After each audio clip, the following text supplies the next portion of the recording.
first I added a new button this year. I added a new button. Don't roll your eyes, dog. So let's get into the meaning of the phrases to help us name it. Hold on. And in 8 bars, I'll explain that phrase. Yeah, I ain't got 8 bars. I ain't got 8 bars to wait. But here come we gonna explain them. All right. Let's go. Number 2. Don't judge a book by its cover. Dictionary. I went with dictionary.com's because each episode has a couple. I went with dictionary.com's and it says, don't judge the value of a thing simply by its appearance. That's how dictionary.com defines don't judge a book by its cover. Now, Merriam-Webster's, the goddamn brand, the big boss brand, says speak of the devil is defined to say it's used in speech to say that someone has been talking about has unexpectedly appeared. Okay, here we go. Fave, which one out of those, and I'm willing to repeat, which one out of those two hit harder based on their definition and how you rock with the phrase? I think I'm going to go with don't judge a book by its cover. Mm-hmm. Talk to me. Why? I don't know. Maybe it's the one I use the most. Like when people say "speak of the devil," I don't know. It don't really mean it's not as heavily weighted as "don't judge a book by its cover." That means something, right? It so do. It means a little bit. Got a little heaviness, little weightiness to it, if you will. So I'm gonna go with that one. Just off the strength. That one you got to check that bag. That bag. Yeah. Put that one on the scale. I got you. Work. Exactly. All right. Don't just look about color fave. All right, Charles, where you at? Which one? Which meaning hits harder? Speak of the damn devil. Yeah. Here comes region wars. We back. We can't do nothing. Why though? Why? I'm just saying, being from the South, you talking shit and talking about speak of the damn devil, and then there you go, boom. Right. Because I judge books by their cover, so I never was really. That was my kind of a crackhead is a crackhead. I ain't got to see that. I mean, it is what it is. You don't care about the person behind the crack? No, I ain't got time for that. You presented yourself this way, so judge. Now, speaking of the devil, you didn't piss me off when you walked in this room. Oh, I was just talking about you. So speak of the devil. That's the one I'm rocking with. Gotcha. I like it. Here we go. All right. Hey, listen, it sounds like she fucked with both of them, be honest with you. For real. Okay, so she calling the crackhead, and then the crackhead appear, then it's both of them. There go that goddamn. I mean, it could be Uchawala or one mic. It don't matter. Real. Heard that reference. Myron, what you got? Oh, go ahead, D-Lee. I feel like somehow Franklin Saint just caught a stray. Like, I know he wanted a crackhead, but then when you see the end result versus like who he was, he like, damn, bro, I did all this shit though. I was up 73 mil. You just gonna look at me for what I am now? You talking about what is, not what was, and right now you a crackhead. And he's judged. He's judged. Myron, what's your vote? Which meaning hit harder? I'm going with don't judge a book. Okay. I just that seems like more real life applicability for me. Mm-hmm. I mean, that's just how life is, right?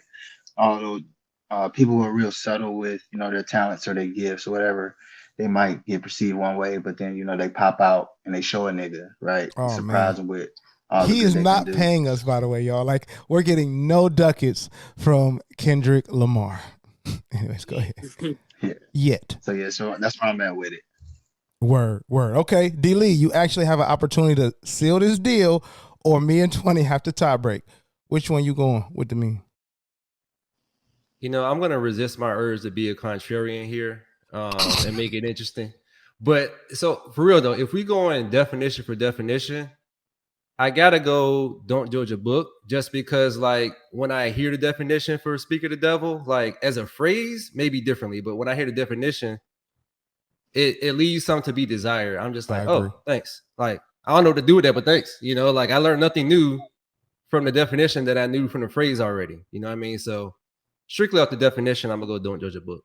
Word. All right. So don't judge a book. Got right now is up. So I'm the only controversial person right now. Just right now. Just right now.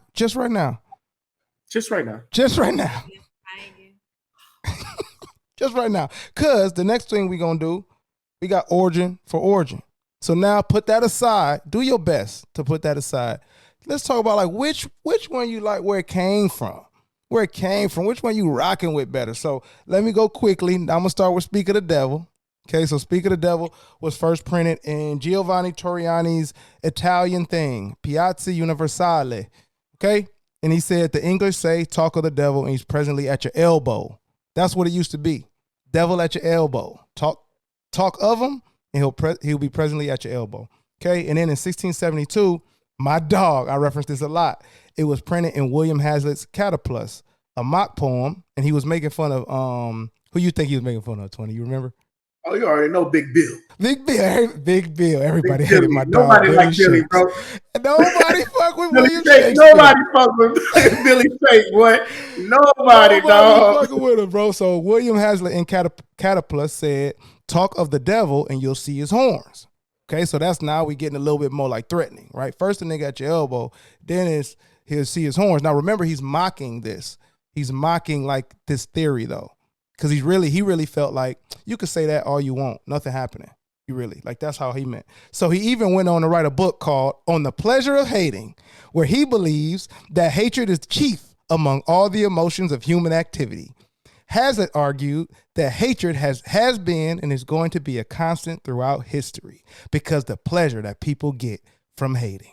It feels so good. That is the origin of Speak of the Devil and how it got popularized. One of the people that helped popularize it wrote a book on hating feels so good. Okay? Okay? Digest that for a second. Don't judge a book by its cover's origin. It actually originated from another novel called The Meal by the Floss. In the novel, the character Mr. Tulliver uses a phrase discussing Daniel Defoe's history of the devil, or how it was beautifully bound. So how it was actually built. And so here's the excerpt. Maggie looked hurt and discouraged while her father said, why, it's one of those books I bought at Patriot's sale. They was all bound alike. It's a good binding, you see, and I thought they'd be all good books. There's Jeremy Taylor's Holy Living, blah, blah, blah. And then he went on to say, and there's a lot more sermons mostly, I think, but they all got the same covers. And I thought they were all one sample, as they may say, but it seems one must judge by the outside. This is a puzzling world. So the origin actually comes from another novel where a guy buys his young daughter books, and some of these books are age inappropriate, but they was bound beautifully. How they were made were all similar. So he's like, it must be a good book to get my daughter because they all made the same. So it actually is not look, and actually how it's made is the origin. All right, reverse order. Daniel, origin for origin. Which one you going with? It's actually tough. The origin makes it tough. I'm not gonna lie. But I'll kick it off. I will say, if I had an affinity for some hater shit, then You do. the answer would be obvious. You do. That's what he said. Wait a second. The only even reason you mentioned that you might is because you do. You do. Which one you going with, my bad, G? I'm still sticking with. I'm staying consistent right now. So you going? I like the Don't Judge a Book still. Got it. Okay, one for Don't Judge a Book by its cover. All right, Myra, which one? Origin for origin. Which one you got better? Yeah, I'm sticking with Don't Judge a Book. The origin pretty much reinforced what I already felt about it. You know, it kind of lines up with the definition as well for me. So that's you still really pretty don't. You're saying your ethos is you don't judge book by the cover. That's what you're saying.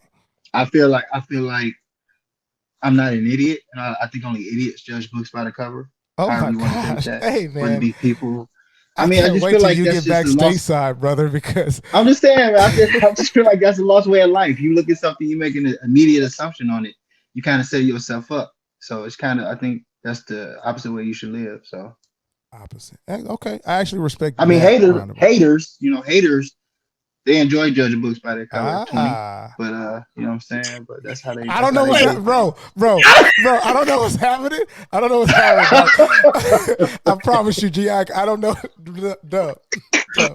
I gotta call him. I call him Dub off the air, y'all. I know you said we're supposed to sit back this episode, but hold on. I did not mean to set you up like that. Charsha, which ones you choosing? Origin for origin. I'm still sticking with Speak of the Devil. Well, what about that origin is better? It's just